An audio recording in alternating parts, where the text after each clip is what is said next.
Kita ulang kembali sejumlah berita pilihan dari Bali.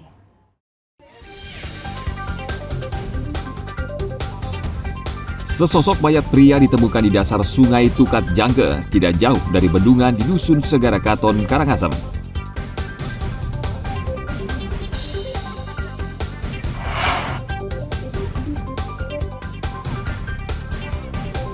Menyambut HUT kemerdekaan, lomba gerak jalan berhadiah uang puluhan juta rupiah digelar di Buleleng.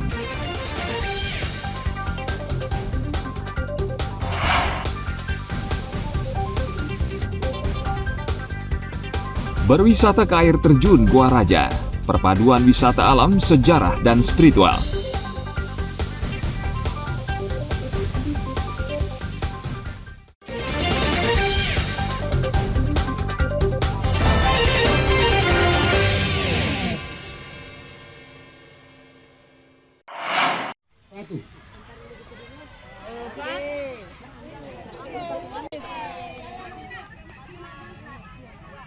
Anak-anak di Kabupaten Buleleng bergembira mengikuti lomba tradisional yang digelar untuk menyambut HUT kemerdekaan RI ke-78 tahun. Setiap tahun saat HUT kemerdekaan, lomba tradisional yang terlupakan kembali bermunculan. Salah satu yang menantang bagi anak-anak ini adalah lomba sepit-sepitan. Dalam lomba ini peserta harus memindahkan kelereng dari salah satu wadah ke wadah lain, tentu tidak mudah. Selain sepit-sepitan, ada juga lomba engklek dan banyak lagi, sehingga sangat menghibur. Para peserta adalah perwakilan siswa PAUD dari 9 kecamatan di Buleleng. Mereka bersemangat mengikuti lomba agar bisa membawa pulang gelar juara.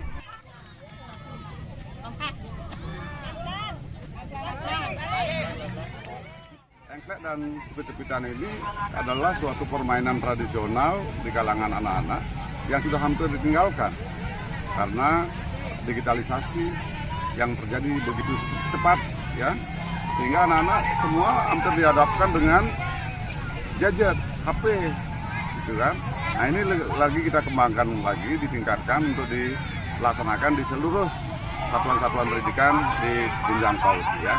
Mudah-mudahan dengan kegiatan ini permainan tradisional yang nyaris ditinggalkan itu dibangkitkan kembali. Permainan tradisional seperti ini sudah jarang diperlombakan, kecuali saat momen HUT kemerdekaan. Padahal permainan seperti ini bermanfaat bagi anak-anak karena melatih motorik dan kreativitas. Tim Liputan melaporkan dari Kabupaten Buleleng.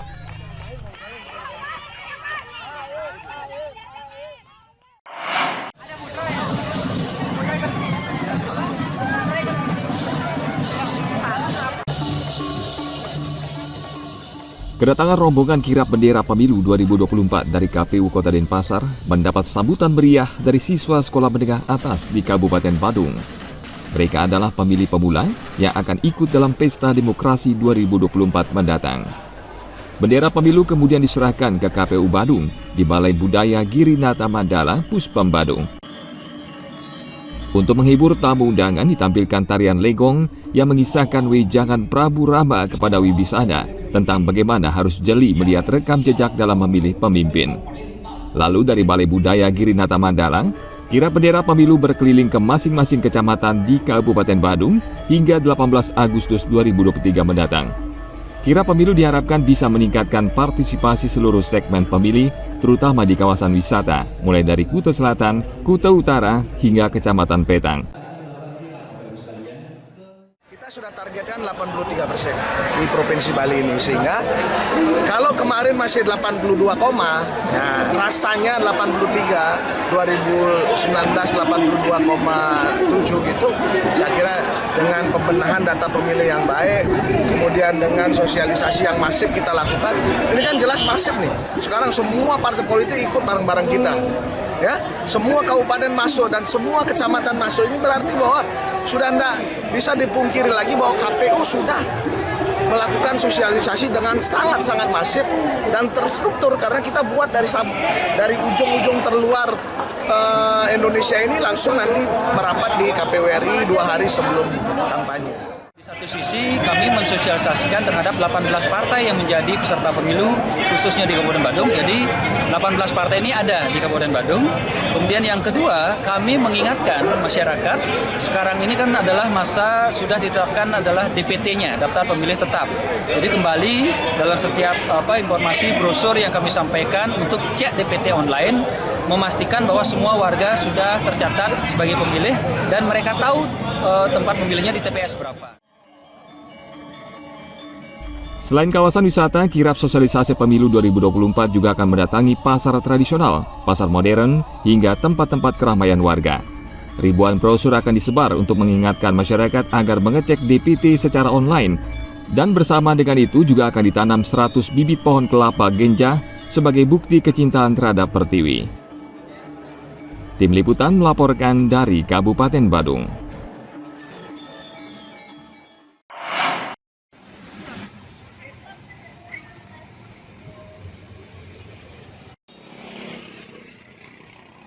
Bali merupakan salah satu daerah tujuan wisata dunia. Tidak heran, pembangunan di Bali sangat pesat dibanding daerah lain di Indonesia karena untuk menggerakkan roda pariwisata. Meskipun demikian, Kementerian PUPR meminta Pemprov Bali tetap memperhatikan rencana tata ruang, khususnya menyiapkan daerah tangkapan air. Menurut Dadang Rukmana, staf ahli Menteri PUPR bidang ekonomi dan investasi, ketersediaan air bawah tanah akan menentukan masa depan Bali. Ia meminta jangan sampai pembangunan pariwisata tidak memperhatikan cadangan air.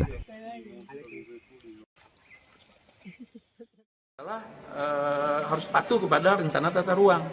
Kan sudah ada yang kawasan lindung, kawasan budidaya, ya, kawasan-kawasan lain. Nah itu di-respect, jangan sampai kawasan lindung yang harusnya berfungsi sebagai daerah tangkapan dirusak, dibangun.